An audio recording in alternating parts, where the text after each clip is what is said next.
Welcome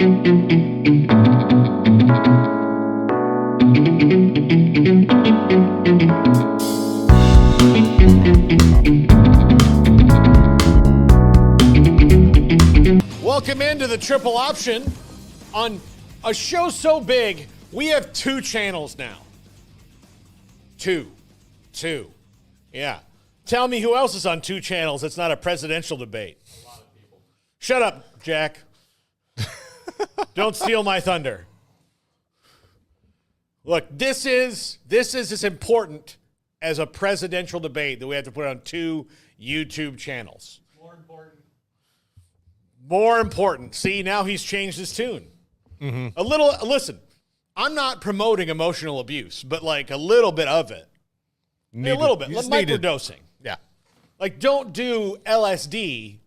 Just do a little bit of LSD. Just microdose it. You don't need a bag of mushrooms. You need like half of one mushroom. Just a little bit of negative reinforcement can sometimes get you some great results. Okay. If you learn nothing from me today, that's what you can learn. And please don't tell anybody that that's what I said. I mean, it's just good advice. Again, I'm a person who thrives on positivity and positive reinforcement. I like that, but I do like to have a change up in my arsenal. Got to. Yeah. By the way, I want to talk about something that's not related to college football right off the bat. Let's do it. F the Yankees and F their fans. I saw it this morning. You talking about the Mookie Betts thing? Look, you come for Mookie, you come for me, all right? This fat ass is standing right in front of him. I'll tell you that. And I am a little disappointed in Jesse Rogers, a writer from ESPN, who went and met the guy at a bar, which, again, great job. Like, right. Hey, I'm going to go meet this guy. I'm going to write a story about him. But then he said, oh, this guy's a beaut. And maybe he is a nice guy in real life. But what those guys did was absolutely ridiculous and in no way should be celebrated. No. That's where we're at, though. Oh, hey, this guy, yeah. It's not like they just swatted the ball out of his glove. They tried to rip his damn arm off. I might have even just been like, oh, okay, guys, come on, you drunk ass. But no, they both tried to rip his arm off. And yeah, no, it was ridiculous. I understand the notion of the fans wanting to go for the ball, but don't do something like that. Don't put your hands on the player. Because what happens if Mookie was to jump up and swing at him just out of retaliation? You know what I'm saying? Then it's going to be more on him, and then it's going to be woe is me from the fans and all that BS. I don't like where that's at. It kind of reminds me of a couple of years back when basketball season started. I believe it was the NBA first, where you started seeing all the fans just run on the court, just randomly trying to get out there. People just doing stupid things at sporting events has kind of become the new – it's always been there, but it seems amplified as of late. Surprise, surprise. But, yeah, that was ridiculous, man. You cannot put your hands on a player. And like I said, if he would have retaliated, then you try to whine about it, that's on you. I wish Mookie probably would have busted him in the face personally. Yeah. Yeah, I mean, that was – I was upset. I was very upset by the whole thing. And it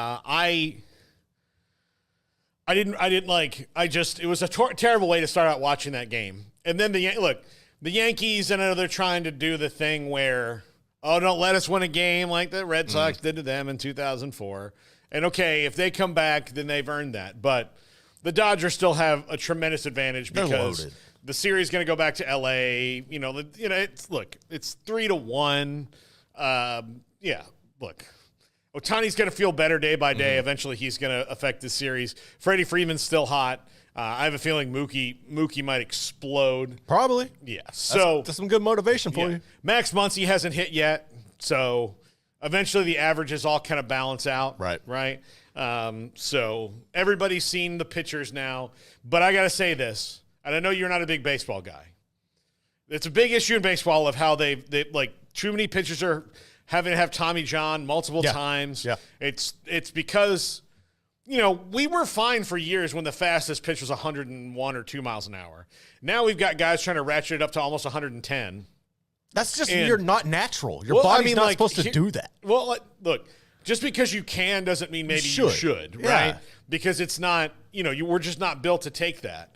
So they've got to go. We need to go back to some old school pitching where, I can watch a series and there's a 4-man rotation for the playoffs, and I don't have to worry about watching a stupid bullpen game in the playoffs. Right. I hate I don't want a bullpen game as part of the 162. It's a long season. A lot of injuries happen. But if you're in the World Series, I want to see starter, starter. And if you're having a bullpen game, it better be because your starter got lit the F up. Mm-hmm. That's just my rant right here. I'm all for it. Yes. So, yeah. Paxton says 90 to 95, fast enough. Like, honestly, it is. It's fine. Like, we need to get back to something. They've made a lot of changes. That's the next thing that they've got to do. And there was the Nats are back today. I meant to tell you that earlier. Yeah. How are they today? It's not good, Paul. It's not good today? Today was the worst day I've since last week. Really? Just my morning. My morning's been interesting. Okay. All right. Well, time to bleach again. So, but today a little bit of a shorter show. Garrett and I have like 5 or 6 things to work on right after this before we get to the 3:00 show. So, and Steven, we both forgot that Steven is on a road trip, or he's on a trip. Mm-hmm. They flew to Denver, and then they were going through, they drove up through Yellowstone and all that stuff. Good for them. So, it was good. He told us that last week, and we didn't pay attention to him. Again, a little bit of negative reinforcement sometimes can blow up in your face. Can. Sometimes it can work for you. Every day I try to take a little bit of Jack's self-esteem, half of 1% at a time. Not a full percent.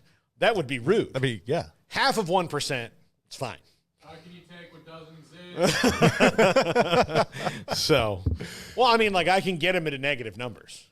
That's my goal. That's your goal every day. Yeah. So, anyway,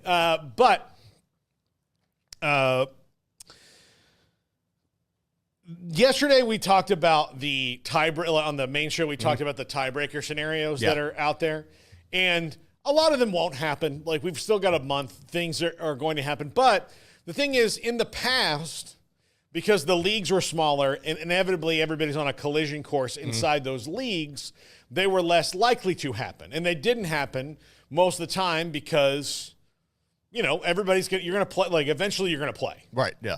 Eventually, you're going to play. The whole winning percentage thing. I do think that we're going to see at least one league have to go to the 3rd or 4th tiebreaker.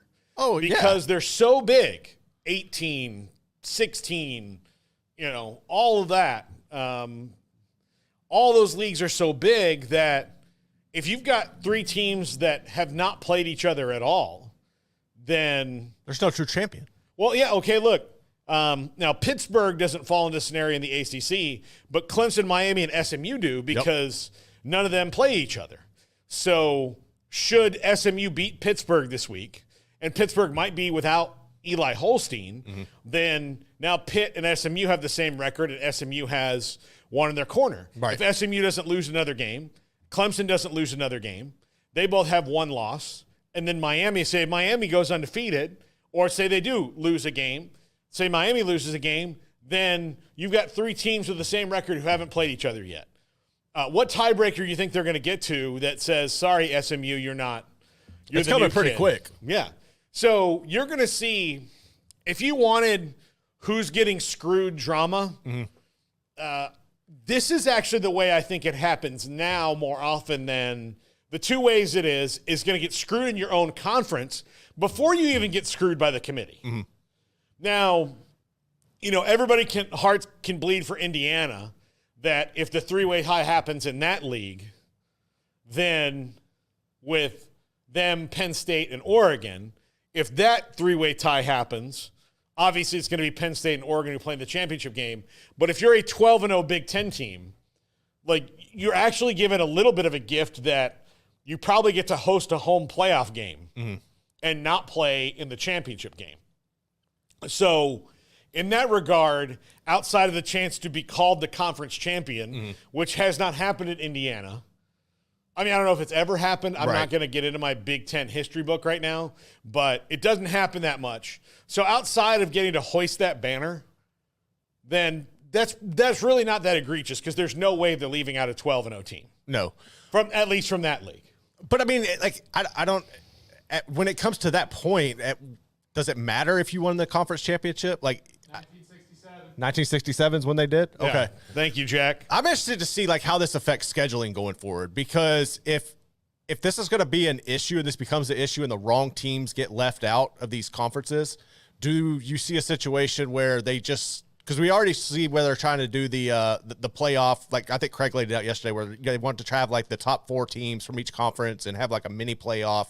So do you see where it shifts, like, okay, we're going to ride with these big leagues where everybody just plays everybody within that, then you have like a playoff and then you go out? Like, you just don't play any other conferences until a playoff? I don't know how else you can do it to ultimately come up with the actual true champion of a conference if not everybody's going to play each other. It makes no sense to me. Yeah. I mean, I agree. Like they got rid of divisions because they weren't playing each other, right? Chris Vanini did a great column on this, but none of this was not a concern when all this started happening, because it was all about getting the best TV league that you could together, the best, biggest, most powerful, all the TV money. But again, this is something that it's a problem that was created because they didn't think it would be that big of a deal. And maybe it's not, but if you thought maybe controversy was going to be gone, it was going to be too easy. No, it's going to happen. Oh, it's always going to be there. But now they've pushed it into their own conference, where one time we had this thing happen in the Big 12 where it was at a crisis point, and that was Texas OU and Texas Tech, where Texas. Let's see, Tech beat Texas, Texas beat OU, OU beat Tech, and OU drilled Tech. Like, that game was definitive. So Tech got put because of that scoring margin, because they all played this essentially the same schedule because they were all in the Big 12 South. Right. That was the other That problem. was a Crabtree catch, wasn't it, that beat Texas? Yeah, the Crabtree year. So because of that drubbing to Oklahoma, then, okay, there's your third, and then it was Oklahoma and Texas, and since Texas had beaten Oklahoma, am I right there, or did Oklahoma get it? No, remember. Oklahoma won it. I can't. Maybe I'm messing it up. Paxton, remind me how that all went down, because I'm confused now. But it was that 3-way tie, and then Mac Brown went into Mac Brown lobbied a little harder than Bob Stoops did, if I remember correctly. And I don't think he lobbied harder than Mike Leach, but also it's hard to tell when Mike Leach was lobbying. God, he was just being Mike Leach. But yeah, they I think, like when you have that, we're going to have that more often. Now, for those of us on the outside looking in that had no dog in that hunt, I remember it being kind of hilarious. But then I remember thinking, like, especially if I'm a Texas Tech fan, nobody felt bad for Texas and OU. They've got Tech, they've got all this, but Tech, I really felt bad for Tech. It was like, is there one opportunity? Oh man. Dang, and they beat Texas in this great game. But again, I mean, Oklahoma put up, it might have been 60 or something. It was bad. It was bad. So, yeah, I absolutely wonder. So, but if it happens in the Big Ten, are we going to feel bad? We'll feel bad for Indiana. I would feel bad for Indiana. Yeah, everybody because but it's Jack, a cool he's story. a Purdue fan. But I think I think most people outside of the Big Ten, they want to see that, right? Like, you want to see something new, and if it's a way to like kind of stick it to the brand, especially, well, not more so Oregon because they're new to this as well. But if you could have a way to like stick it to Ohio State or something, I think that would be great for everybody. Yeah. And that would kind of lay the foundation of what these new conferences are going to look like. You couldn't take things for granted. Like, we're seeing Alabama fall down. There's more competition. There's more opportunities for these other teams. So, yeah, if it came down to that, I definitely want to see Indiana get in and somebody like Ohio State get screwed. That would be great. We just don't get to see it very often. No, look, now, there is the thought that Ohio State might find their way out of this thing. Like, that would be so awesome. They're I meant Penn State, yeah. Yeah, Penn State, Penn State, Ohio State, and Oregon, I think right now, as long as Ohio State wins this weekend, which normally they do over Penn State, then everybody's going to hold serve, and they'll all three be in there, and then it comes down to, okay, well, what happens with Indiana? because Ohio State plays Indiana. That's that's one of the common opponents that all of them have.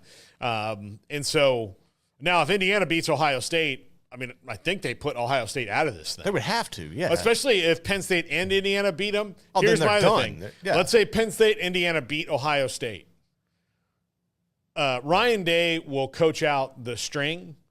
He'll coach against Michigan, but that next morning, I don't know, dude. He'll be somewhere else. You think they would let him if he lost? That's a good topic. I would love to know this. If he lost those 2 games, you think they would let him coach Michigan? If they're 9-3, I'm telling you right now, he's out the door. Yeah, I don't think if that was the scenario, I don't think there's any way in hell they would let him take the sideline against Michigan. And look, if he's 8-4, that would mean he goes 1-3 the rest of the season. Oh, but if he goes 8, loses to that Michigan team, yeah. And look, he might win all those rest of them, lose to that Michigan team. It's still over. Then I mean, it would maybe up in the air. Yeah. Especially if that makes them 10-2 and cost them the playoff, because you could have an 11-1 team in the SEC that supersedes them, and then everybody's like, well, they're not that good anyway. Yep. They lost to every good team they played this year. Yeah. So because that would be the knock on them of, okay, every time you were pushed, the only good team they beat would say be Indiana, but they also lost to Penn State. And then, Michigan wasn't the Michigan of last year. Mm-hmm.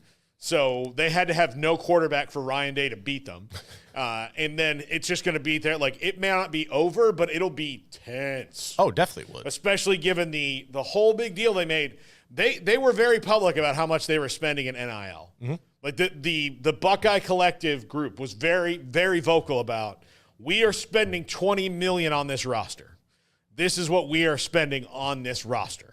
And that is a message to the head coach. I wonder how long that's going to take to write. Like all these programs, like if you invest a lot of money and you're not getting your ROI, I'm wondering to see how long it takes for people to start dialing back and saying, you know what, maybe this really isn't worth it. Well, I do think that it will. I think that's going to ultimately take care of itself. Yeah.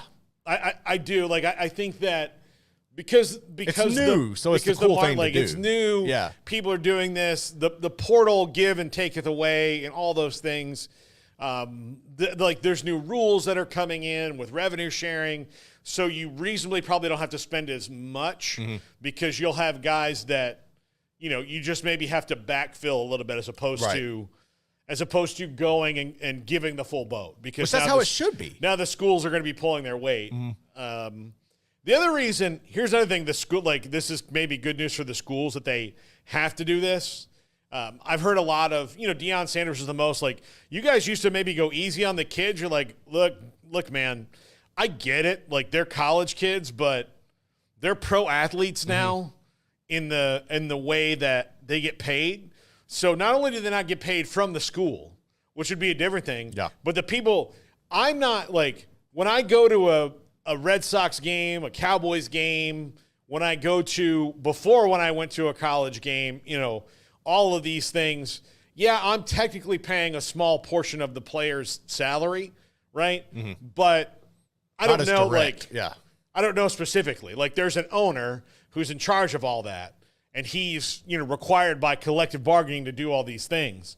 Well, in the NIL world, if you're asking me to join the collective even for $100 a month, well, I know that money's going right to the players. So whether I have manners in my criticism of the players or not, well, technically I'm paying them. Yeah. So I can make a Yelp review. I don't know how productive that's going to be, but I went into a restaurant and my chicken was cold. So I'm going to give you a 1-star review, right? That's the thing that can have, that's how the world works.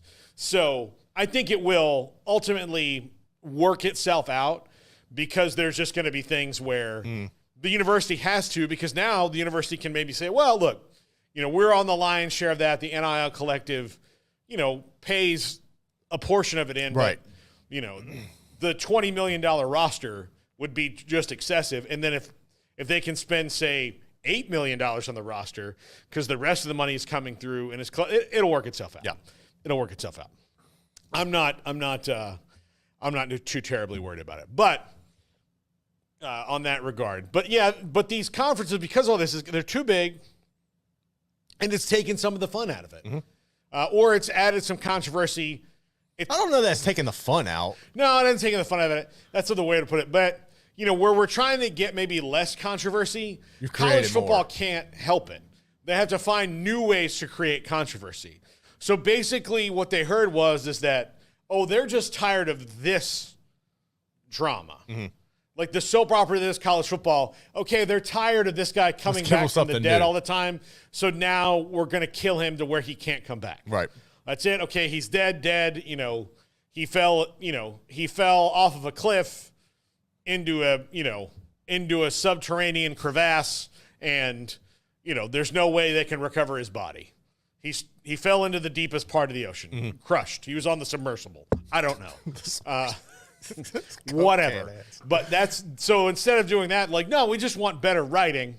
No, we'll just get rid of this one guy. And they're like, okay, we're going to bring in a new guy who has all these new drama points to him. Yeah. He's somehow everybody's brother and dad at the same time. Those kind of incestuous soap opera things. That's what the new controversy is before the committee even gets to it. Yeah. We're going to have the conferences screw this up first. Yeah, take it out of so their before hands. we even get to screw somebody over, it's coming to their us. own commissioner will have to do it. This is a move called the Bowlsby. See, before we can do it, we just need them to mess it up. Yeah, we're going to do it for you. Yeah. Well, I mean, look, Baylor and TCU, who we're going to talk about next, because I do think it's the most interesting game in the Big 12 this week. Could be. I do. I mean, there's a lot of factors that make it that way. But when Baylor and TCU in 2014, was 2014? I think it was 2014. 14. In 2014, we're both up for the playoff. Baylor had beaten TCU. Baylor lost to West Virginia. Bob Bowlsby thought he could pull one over. And this is why everybody should know that the SEC and the Big Ten are way more powerful. He thought he could pull one over on the committee and get two teams in because he felt they had better resumes than Ohio State. Yeah, but you don't got what the he was banking on is that Florida State that year was undefeated, but every game was a white knuckler where it was like, oh God, they would screw around the whole time, and then Jameis would bring him back in the end. Yeah. Every single time. So, oh God, and then, here we go. So, so what we saw there was Bob Bowlsby, when they said, well, who's your conference champion? He's like, well, we don't have one. One true champion. They're like, okay, who's that one guy, that one true champion? He's like, you'll have to figure that on your own. But they're both worthy of being a champion. Well, if you had to pick, what would you say? Philosophy. And then he would say, well, if I had to pick right now, it'd be TCU because TCU has a better loss than Baylor does. And then the committee's like, wait a minute, didn't TCU just lose straight to up Baylor? lose to them? Yeah. And then you've got the committee going, we can't figure this out. Look, Ohio State just beat Cornell. Look at Ohio State just beat Wisconsin 55-0 in the championship game. Well, that's a better win than 61-58. There we go. So then they throw that in the mix, and the Big 12 was out of it. Yep. Because the SEC wasn't going to be out of it. Hell no. Oregon was great that year, and Florida State was undefeated. So, what was going to happen? Yeah. LSU was also the defending national champ. Yeah. They'd won 33 games in a row, so you weren't taking them out. In spite of the fact that they went through a very rocky, a very mediocre schedule, and it was not they didn't play nobody. Yeah. They didn't put their stamp on any of them. It was just honestly, they played drunk the whole year, where it's just you're like, hey man, you're getting your ass kicked. It's like, all right, give me another beer, and then he goes in there and just throws that one haymaker and knocks the guy out. That was 13 games in a row for them. And then the playoff happened. And, I think they said, we got to play this one sober. And they should have just kept playing it drunk. Just could not. But, that was a very, very weird thing. But that was the first time that happened, where the conference screwed their participant before the committee even could. I can't even blame the committee for that one as much because that was also the first one. And if you came to me and said, we don't have a champion, all these other teams have championship games, all right, well, I'm going to do that and then just say, like, well, there we go. Yeah. When you said that, and you're talking, just me thinking about situations in the past where programs have been screwed. And I've always wondered this because I didn't pay attention at the time, or I wasn't like really invested at the time with this. But the year that Texas and USC played was like 05, right? Mm-hmm. How did Auburn get left out of that? Because Auburn was undefeated as well with Cadillac Williams and all of them. Do you remember that? How they got left out? Well, because Like, there was Texas and USC. So yeah. I mean, Okay. like, those are the two big brands. Also, if you remember, back in 2005, nobody was jerking off over the Right. SEC It wasn't like a they were conference. now. Yeah. It was Like, just early on. Yeah. There was never like, oh, it just means more. Yeah. Oh. Maybe that's what spurred it. Like, I bet Maybe you that that's was. what spurred it. It was like, we're not going to have this happen to us again. Yeah. I've never, yeah. They took out the Watergate playbook, right? Yeah. So, I mean, like, I'm sure some people in the chat may know this or watching. When Richard Nixon had to resign because of Watergate, a thing that he did, right? He did that. It was on tape. We all know he did it. Oh, but that doesn't matter. I'm just gonna put this out there. So in the 70s, when you did something and we all know you did it, you had to stop doing that thing. Yeah. It's not necessarily the case anymore in many walks of life. All about money, but brother. a lot of pro-Nixon people got together and said never again. So that when Iran-Contra came around in the 80s, they kind of got through that one, right? Mm-hmm. They got through that one, and then things have changed on both sides of presidential politics since Watergate because both sides decided, like, oh, we don't want that to happen. We don't want that to happen again. Like, let's make sure that we protect ourselves from that because that was a really dumb thing. And Watergate, there was a lot of really smart people that worked there. And it's like, when you read about it, you're like, how dumb do these people are they? All about getting paid off, man. Well, no, but I mean, but even still, you're like, well, you're trying to hatch this scheme. Be a little more smart about it. Mm-hmm. Like, first of all, from the top on down, don't record all the conversations you saying all the illegal things you're doing. Like, and that wasn't somebody who did that to Nixon. Nixon did that to himself. Yep. You know, like, those are the things you just don't do.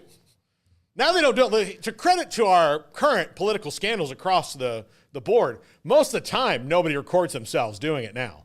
They learned that lesson in 72. So, good job.